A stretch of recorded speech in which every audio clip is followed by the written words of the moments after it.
Good morning, students. So, today we will start our new chapter of CC, chapter number 7. Clear?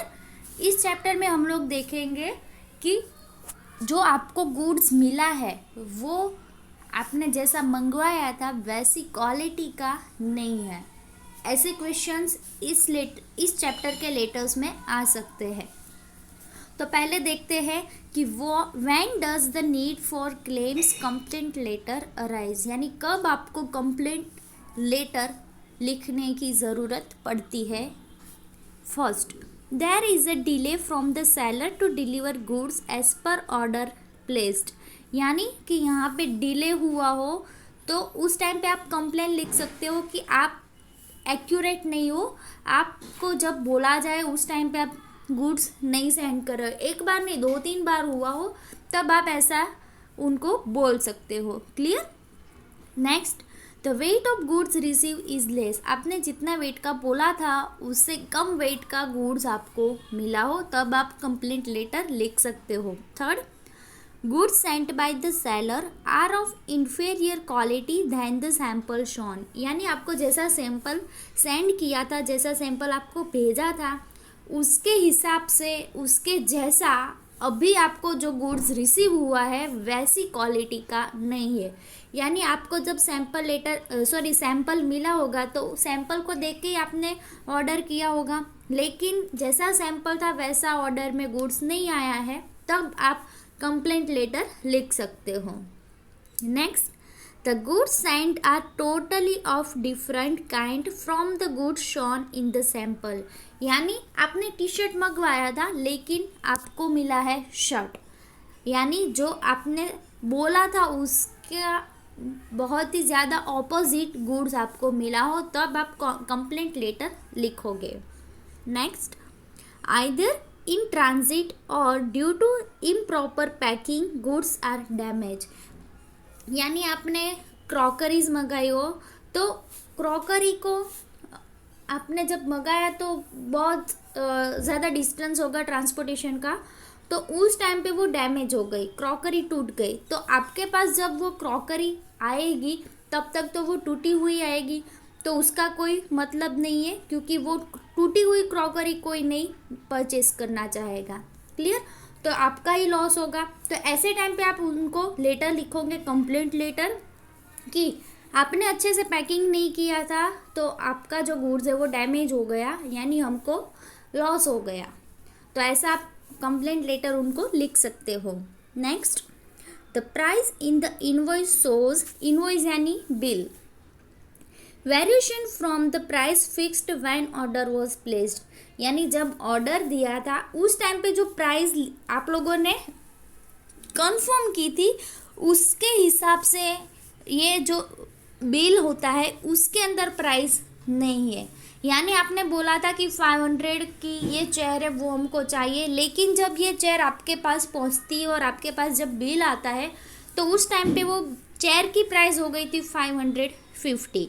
तो it means कि invoice में जो आप लोगों ने पहले बोला था वैसे इनवॉइस में प्राइस नहीं है, चेंज होकर आई है। तो इस टाइम पे आप कंप्लेंट लिख सकते हो कि हमने तो 500 में ये फिक्स किया था कि 500 में ये चेयर चाहिए, लेकिन आपने 550 में सेंड की है। नेक्स्ट, इंसल्टिंग और rude behaviour with the customer by an employ of the seller, यानी जो सेलर है उसने कस्टमर के साथ रूड बिहेवियर किया या फिर इंसल्ट की कस्टमर की, तो उस टाइम पे आप कंप्लेंट लिखोगे कि आपको ऐसे बात नहीं करनी चाहिए थी, या फिर ऐसे कि हम लोग आपसे डिसअपॉइंट रहे, कुछ भी। क्लियर? तो ये सारे चांसेस है कि अगर ऐसे सर्कमस्टेंसेस हो तो उस टाइम पे आप कंप्लेंट लेटर लिखोगे। चलो मॉडल लेटर्स देखते हैं। यहाँ पे भी मैंने टेक्स्ट बुक के जो एग्जाम्पल्स है वही लिए हैं, आपको जो एक्सरसाइज में दिए गए हैं उसमें से ही आपको नोटबुक में लिखना है। ये जो टेक्स्ट बुक वाले मैं अभी जो आपको सिखाऊंगी वो वाले लेटर्स आपको नोटबुक में नोट डाउन नहीं करने हैं। So let's begin.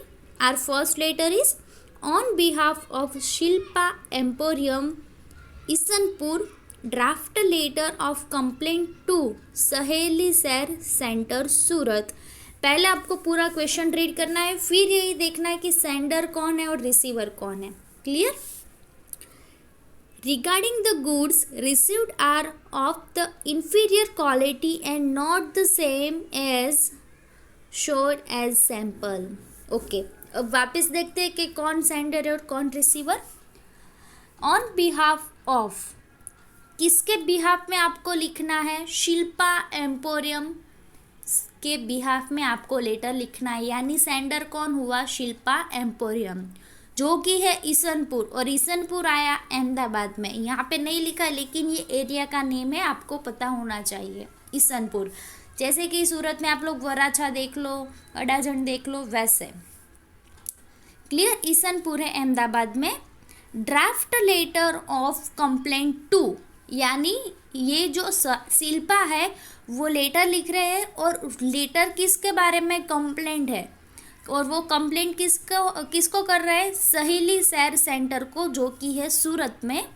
Regarding the goods received are of the inferior quality, यानी जो क्वालिटी है वो अच्छी नहीं थी। And not the same as showed as sample, यानी जो सैम्पल में दिखाई थी क्वालिटी वो वाली नहीं थी। ऐसा कंप्लेंट लेटर लिखना है। शिल्पा लिखेगी किसको? सहेली को। क्लियर? सो स्टार्ट करते हैं हमारा लेटर। पहले आपको बॉक्स बनाना बहुत ही कंपलसरी है। सेंडर एड्रेस बीच में आएगा, पहले उससे पहले आपको लिखना पड़ेगा बीच में नेम, जो कि है शिल्पा एम्पोरियम, 78 महावीर कॉम्प्लेक्स ईसनपुर। जो शॉप का और कंपनी का जो एड्रेस होगा वो आपको खुद से बना लेना है, और फिर जो आपको एरिया बोला है वो ऊपर से ही ले लेना है, क्वेश्चन में से ही। Clear? Shilpa Emporium 78 Mahavir Complex Isanpur Ahmedabad. 6 digit का आएगा आपका pin code number. Pin code number आप कोई भी डाल सकते हो, डजेंट मैटर।